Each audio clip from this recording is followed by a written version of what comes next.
everybody, this is me, Undead Viking, here with another video review. I'm going to switch things up just a little bit today as far as the subject of my review, because I was talking to a couple of my buddies and also my reviewer buddies, and we were talking about like games that like are kind of older that you've played a lot of, but for whatever reason you never got around to doing a video review of them. Or any kind of review of them, for that matter. And I think I actually did a written review of this game many years ago, back when the Posy.com website was still up. And I think I posted a written review of the game way back then. So those of you from the Posy.com past of mine, you might remember this. But I'm guessing there's probably like 4 of you in total. And of those 4, you're probably not going to watch this. So I'm not counting on anyone remembering it or even recalling anything I'm talking about at this moment. But the game actually, and it's kind of funny because it actually is a funny story, sort of, about the whole Posy.com world. This was like my first ever game that was like when I first got into board games.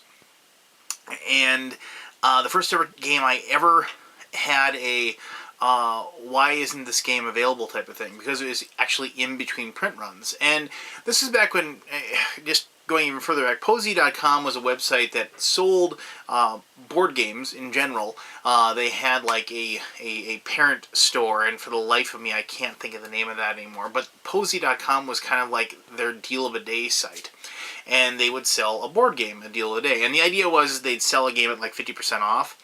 But then they would kind of count on you, the idea that you wanted free shipping, so you wanted to spend $100 or $125 or whatever it was to get free shipping, and so you'd buy more board games from them, and it was pretty cool actually.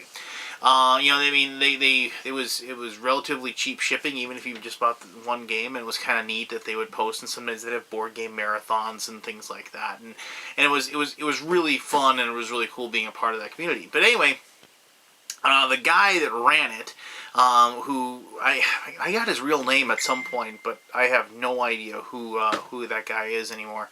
But he just went by Posy, and he would ask us, what game do you want me to sell or something, and somebody suggested Kingsburg, and so he wanted to sell us Kingsburg, but like he couldn't get it. It was in between print runs, and so that was kind of like at the same time. This is a really long and lengthy story, and I apologize for that, but that was about the same time that, and I can't even think of the name of the game, The Whole Cake is a Lie, and I'm just drawing a total mind blank at that point now.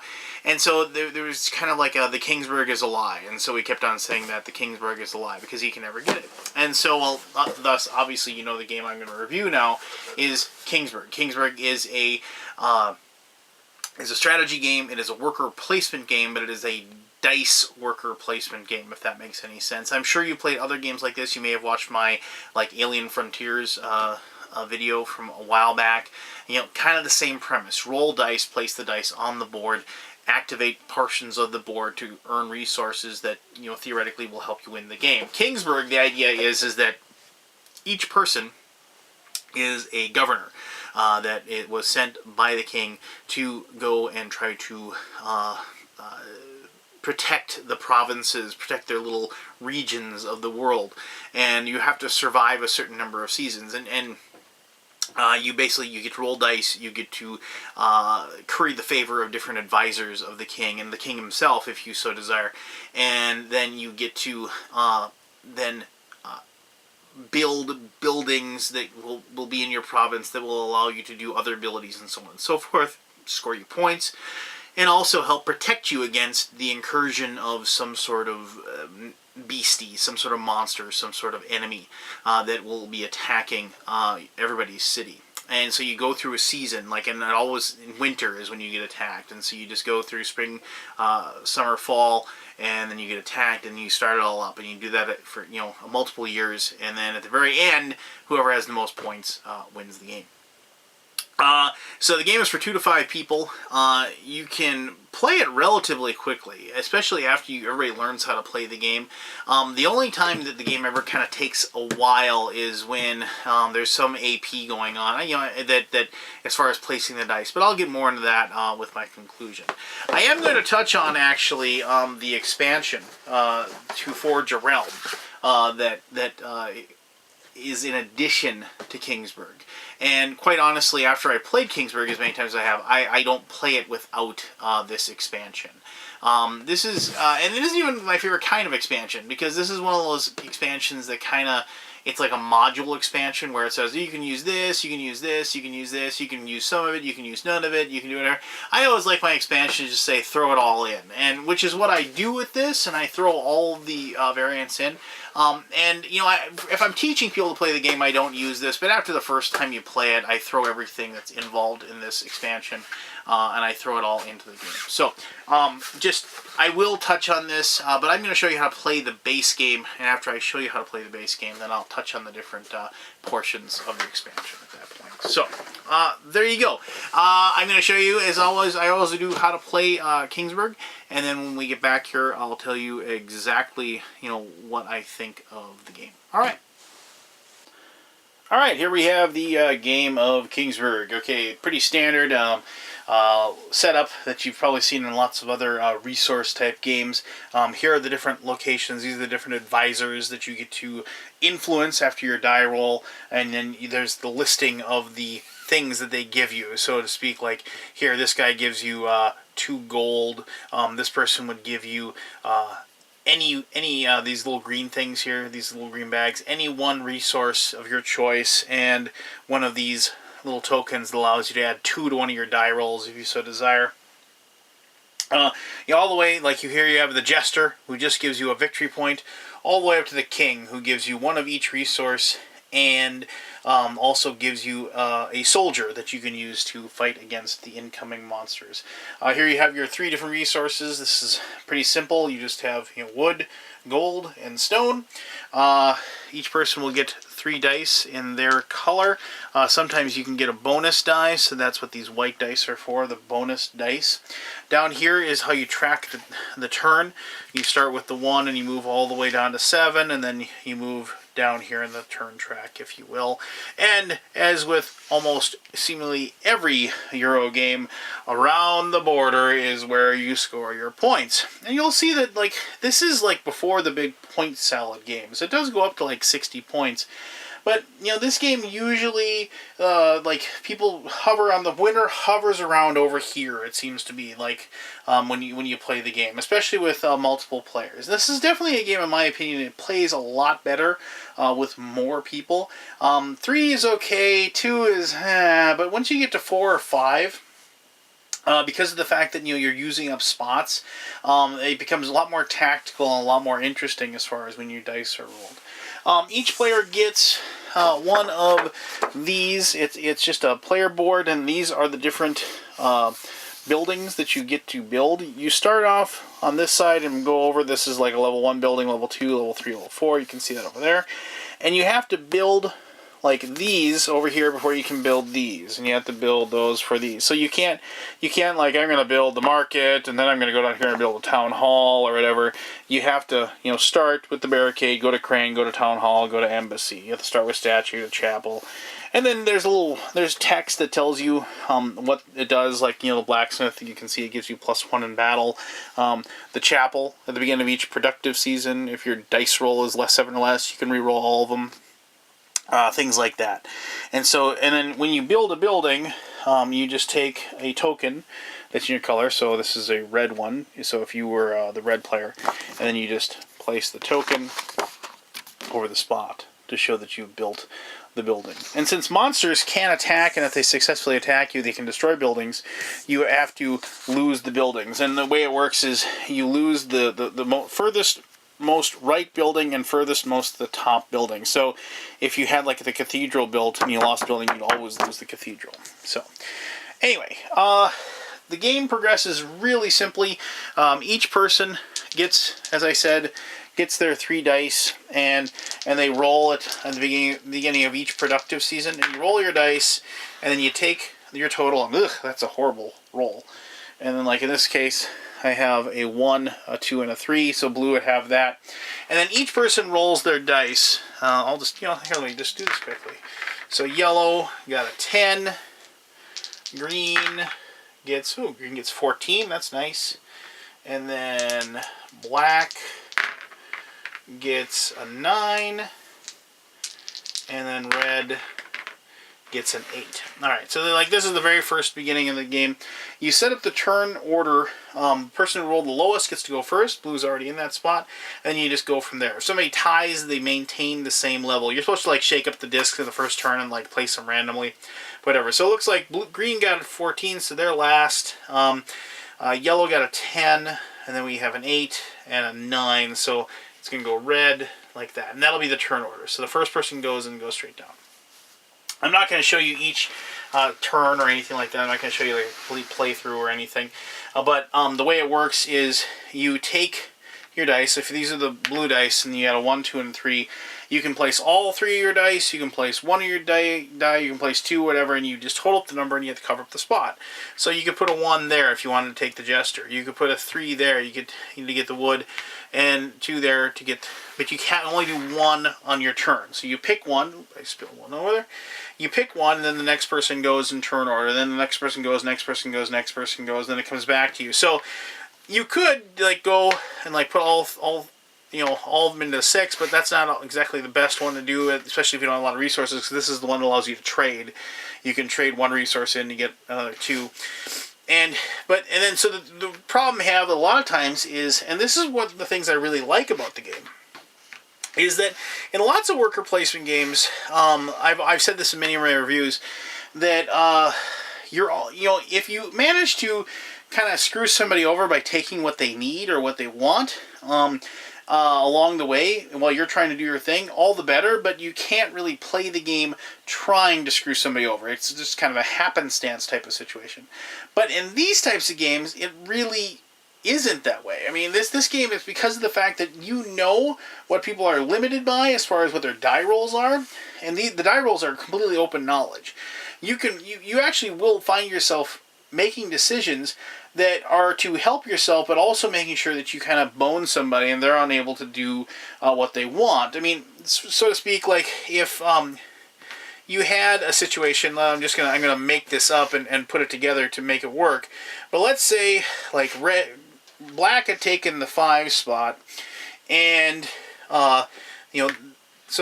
red had a 5 and a 2 left over. And they're coming up, and also let's for the sake of argument, let's say the blue had taken that spot as well. So they had a 5 and a 2, and so you know that they can't use the 5 all by themselves and go there. They can't use the 2 and go there. So they got to use a 7. But on your turn, let's say like if you were if you were yellow, and yellow is kind of a bad color use because it's tough to see. Let's just replace that with this. So 6, that's the same exact die roll. So 6, a 1, and a 3, like so. And it's green's turn to pick, and they can see red's right after them. And they can say, well, red and I have dice left over, and what I can do, and I can totally bone red at this point, is I can take these 2, and I can go ahead and I'm going to put that on the 7, like so. And so when red's turn comes around, they're like, well, I can't go here, I can't go here, I can't combine these 2, I'm screwed, I can't do anything. They're going to lose out on 2 of their dice. And then the green can then go again and go there. Now, green could have easily gone, I'm going to go here, and I'm going to go here, and I'm going to go here. And red couldn't have done anything to prevent it. But because it's actually kind of beneficial, they still are getting something out of this, something pretty good. They can kind of hammer somebody. And that's one of the things I really like about this game. It actually has a good bit of screwage going on, and you can actually plan a turn on helping yourself out and actually hurting somebody as well. So anyway, the turn progresses. The very first turn of the game, if whoever's got the least number of buildings built, they get an extra white die. If there's more than one person tied with the least number of buildings built, they get 1 free resource of their choice. At the beginning of the game, theoretically, everybody's got no buildings, so everybody gets 1 free resource at the beginning of the game. That's your starting resource. And then the game progresses, and then you go to spring, and you roll the dice, you collect your you collect all of your resources that you collected by taking your spots on the board, and then you get to build a building. And you just pick one of these, and then if you can, and you spend the resources needed, like say a statue is 2 gold, or an inn is a gold, and sticks or wood, and then you build a building, and then you go on to the next turn. And so there's all these little spots here. This one, whoever has the most buildings built gets a victory point. And that usually at the first turn, everybody's tied and does that. And so you go up the victory points like so. And the next turn is summer. And so then the same thing happens. You roll your dice, you produce, you place, you build again. And then you get to this spot, and you'll see there's this little pawn here, this purple pawn, and that's the King's Envoy. Now, whoever has the least amount of buildings built at this point will get this envoy. And if there's people tied, nobody gets it. What the envoy allows you to do is it's kind of like the king feeling sorry for you, and he sends this guy to help you. And either the envoy will stay with you till the end of this turn and until you get to this point again. And what the envoy allows you to do, either it allows you to take a spot, say in this exact situation where we have red, when they weren't able to place either their dice, they could have used the envoy, and they can use a spot that's already been used by placing the envoy with their dice. Or, during a build season, they can build 2 buildings instead of just 1. So it's a nice little catch-up mechanic that will help somebody, like, perhaps, like, even though they got kind of hammered, they can maybe catch up, and it gives them a little bit of boost that they might need. It actually pretty effectively deals with the runaway leader problem. Anyway, so you go to the next phase. That's fall, same thing, roll dice or whatever, and then you're going to hit winter. And what happens with winter is that depending on, there's a couple of spots I'm going to show you. Like, I'm not going to show you each spot on this board, but like here, this guardsman, you can see it gives you soldiers. This guy gives you soldiers, and also there's a couple spots on the board, both the guardsman and the queen allow you to look at the monster that's coming, which is right here. And the card, you set this deck up, you actually get tons of these cards, and there's a lot of them. But so you set one of each level, and so for each turn, and you can see on the bottom, it says 2 to 4, you can see. And that tells you that the strength of this monster will be 2, 3, or 4. And so you can kind of hedge your bets, and depending on how well, maybe you've built up either defenses like a guard tower or city walls or something like that, or you've gotten soldiers, you can kind of just decide, okay, well, what are my chances I'm going to be able to beat this monster? It should be noted that when that happens, one player will roll a die, and that's how many soldiers the king will send to help you. And so you'll take a die and you'll roll, and so you got 4, but you don't get to see the roll until after you draw the card.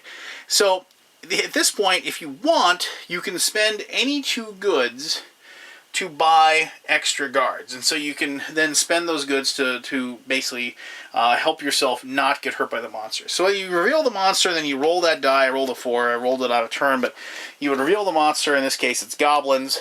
They have a strength of 2. If they defeat you, you can see that you lose a wood, you lose a stone, you lose a victory point, and you lose a building. But if you win and you defeat them, you get a wood. You get a free resource if you defeat them. And everybody gets that. If they defeat the goblins, everybody gets it. You have to beat them, though. You can't tie them. Ties won't get you a win. And there is a building you can build, actually, stone walls that allow you to win a tie. But most of the time you can't unless you have that building built. And so you have that, and if one person has the most strength, so like if green, had like 2, and then that's everybody had, and then add the die roll, so green had the highest, they actually defeated the monster the best, if you will, and they get an extra victory point for doing that. And so after the monsters attack, you put them away. Anybody who got beat, you are affected by that, and then you go on to the next turn, and then you just you have your next situation. And I should have put those little tokens in that spot. But it should be noted that these tokens that you get these at a couple of different spots. Those you can play with your dice to add 2 to the roll. Also, if you get a bonus die at the beginning of the next round, once again, if you're doing the worst, you get the bonus die. this is good and all, but you can't play a bonus die all by itself. You have to tie it in with one of your other dice that's colored. Basically, so you can't just place it and everybody's like, well, who did that? You know, kind of one of those things. It also should be mentioned that you do earn your rewards. You start at 1 and go all the way to the top. So, because certain spots and whatever might rely on having a spot prior and things like that. You know, it's very rarely does it actually come into a play, but it can. And so then but the game just progresses like that until you get to the very end and you go through all the monsters. And here I'll show you like a level 5 monster. You know, here you go, dragons. You know, strength of 9. You lose 5 victory points if it beats you, and you gain 3 if you win. So you know, the monsters do ramp up nicely as the game progresses, and then you just figure out who's got the most points, and they're the winner of the game. If 2 people are tied, you go by the number of buildings they have as a tiebreaker. And that is the game of Kingsburg, and it lasts, as you can see, 5 rounds. So I mentioned that I wanted to show you the different aspects of the expansion, and so I wanted to show you that really quick. For a while, this was, and I'll be completely honest, for a while this was actually really tough to get a hold of. I remember people were asking why it hadn't, it was out of print or something. I think it's fairly accessible now. I could be completely wrong, and so if I'm showing this off and nobody has it, I feel really bad for that. But one of the things you get with it is a bigger like list. You get an extra, instead of having only 4. Here you can see. I'm sorry, 5. Like you can see, the middle part is exactly the same.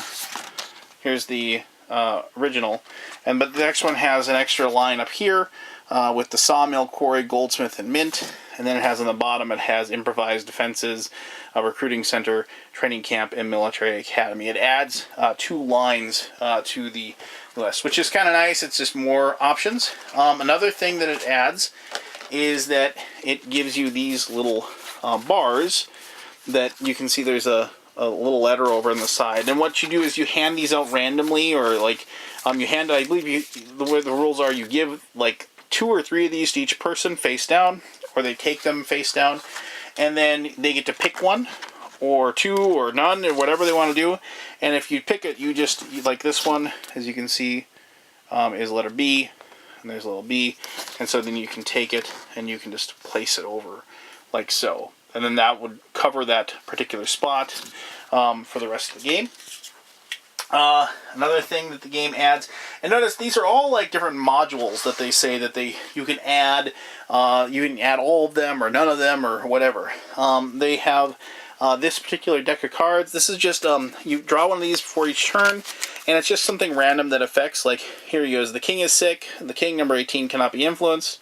If in a previous year the king was sick already, the king dies and the game immediately ends, and so then that would be the game is over, and whoever's got the most points wins. Secret deals. In turn order, each player places 1 building token of his color on 1 advisor of his choice. Each player may only influence advisors with no building tokens on them, or with his own token of the advisor. And so like things like that. And so these are just a way that the you can change the game up, and so it kind of is an added difficulty, if you will, or wrinkle, if you will, as you're playing the game. This is a really good aspect of the game. These are like the different governors, technically. This is you, and this gives you a special ability. So like here you have like the thief. The thief starts the game with 4 gold, but he starts at -3 victory points. The noble, starts the game with 6 victory points. Let me see if there's the fairy in here. Let me find the fairy. Well, actually, here's the paladin. If you lose a battle, you may discard this card to avoid suffering all the losses on the enemy card. At the end of the game, if you still possess the card, you get 3 victory points. Kind of a neat little thing. Here's the damsel. That's another good one. At the end of the year, at the beginning of every year, you receive 1 of those little bonus 2 tokens. You can use several in the same season, but not more than 1 to influence a single advisor. Because normally you can only use 1 of those a season, obviously, so that's a thing. Here we go. The fairy. During the summer, you roll an extra white die, so that's kind of neat. I like getting extra white die, obviously. So, and then the last and final thing that they add, and this is the part of this is the one thing in the game that I think is indispensable, because the one part of the game that I like the most, or that I dislike the most in the base game, is how they handle the combat. Because if you build up your troops or whatever, a lot of times what happens is that people just get lucky with the die roll, and then like you've actually then kind of wasted your military or whatever, because then you rolled a 6. Oh, well, I guess you didn't need to build those guard towers and everything like that, or recruit soldiers, and so you win. But here, everybody gets these tokens, and on the backs of the tokens are a number. And instead of rolling the die, each person, when right before the monster is revealed, they select one of these tokens and put it face down in front of them, and then they reveal the monster. And then they flip it over and they say, okay, this year I chose to have 4 soldiers. And then so there's no random die roll at the end. And so it actually makes being able to peek ahead and see what you're going to be facing like a really good thing to do, because it's not like a lucky random roll. It's actually kind of like a deterministic situation where you say, okay, I know I have this token, I can use it, and then I'm going to spend it, and then I can beat that because I have exactly the number that I need to win. And plus, you can also save like the higher number ones, like this 4 or whatever, to maybe perhaps get the highest victory and get that extra victory point. And it should be noted that once you use them, obviously, you can't use that number again for the rest of the game. And it's like all the different modules, I think, add a lot to the game. And I rarely say an expansion is a must. And I'm not going to say it's a must to enjoy Kingsburg by any means. But I do think the expansion is well worth adding to the game, especially after you've played the base game a few times. All right, well, there you go. That's how you play Kingsburg. That's how you add the expansion into the game at Kingsburg. But let me tell you more about what I think about this game here in my conclusion. This is actually my game. It isn't like a prototype or something, so I'm very careful with my game boxes. You won't see me throwing them around. But anyway... well, there you go. That's how you play Kingsburg, and that's like what the expansion to Forge a Realm adds to the game. All right, so this is a game that's been out for many years, and so I'm guessing most of you have heard or seen or like at least seen it being played. And I'm guessing a lot of you have actually played it. And, I really like the game. I really dig it. My group really digs it. It's actually kind of had a rebirth as of late, which kind of prompted this review. It was one of those things where we brought it to Tabletop Day. Tabletop Day. Tabletop Day. We were dancing. No, I say Tabletop Day. We brought it to Tabletop Day, and we played it several times, actually. We had a blast. And then, like, after that, I brought it back, and just a few days ago, a couple of my buddies came over. We were going to play Dungeons & Dragons, and we didn't get enough people, and I said, let's play a board game. And they said, hey, let's play Kingsburg again. And I was like, all right, let's play Kingsburg again. And so after I played it, actually 3 or 4 times in, like, a week, I was like, I never did a review of that. And that's the reason why, theoretically, you're watching this now. So, anyway, what do I like about the game? Well, I just like the look. I like rolling dice. And the dice is the linchpin, the kicker, if you will, of the game. On one half, you're going to have people that don't mind the random aspect of rolling the dice and what they represent.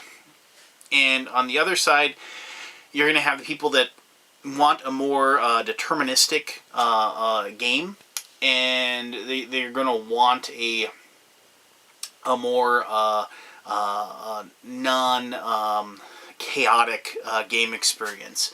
And that kind of is what kind of puts this game, in my opinion, for me, one of like the best games I've ever played. If I ever did like a top whatever overall, it would definitely, I don't think it would be my top 10, but it would definitely be up there. And it falls out because you know, a lot of people just don't like dice, and they just don't like having to deal with that. Well, I mean, maybe they don't mind, they don't hate dice, so to speak, but they don't like the sheer number of dice that are used in this game, because of the fact that basically your entire game kind of hinges on getting the rolls that you need to succeed. Now, that being said, the thing that I like about the dice in the game is that, well, two things actually. One, if I'm playing against somebody who's a better player than me, and I've played this game so many times now, it's kind of old and repetitive for me. But so I mean, I'm not bragging. I do pretty well at this game. I actually, this is one of the games that I actually win quite a bit of, just because I kind of just know, you know, I kind of just know what I have to do, and there's a lot of games that I don't like, because I get to that point after I played it, you know, a dozen times or something like that. I'm like, well, here we go. I'm just gonna have to do this again, you know, and I'm gonna play it.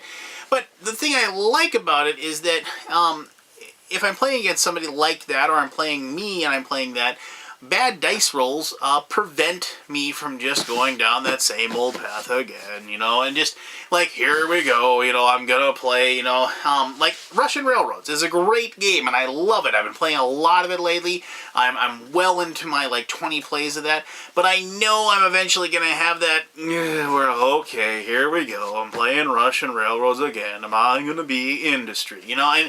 And so in this game, it's like one of those things where it's like, okay, I'm playing Kingsburg.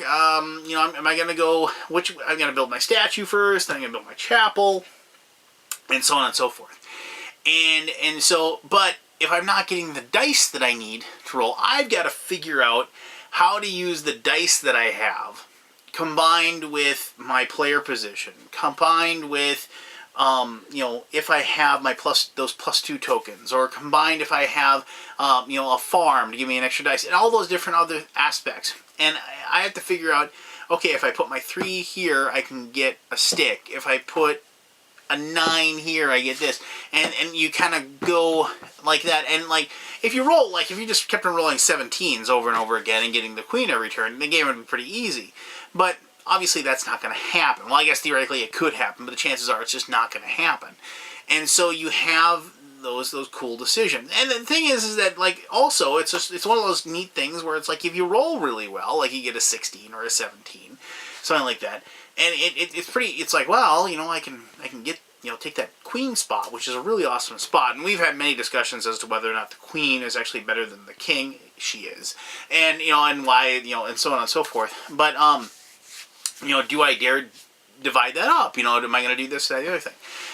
So there's a lot more to it than just having a pawn in your hand and taking the spot. And I kind of like that. I mean, it's like, I look at the dice as not really being dice. I just look at them as being my little worker placement meeples. But what they're capable of doing in any given turn is just not. It's like, it's random. It's like I send my workers out, and then when they come back to me, they have learned new jobs or something. You know, they're more or they're better or they're worse at what they're able to do.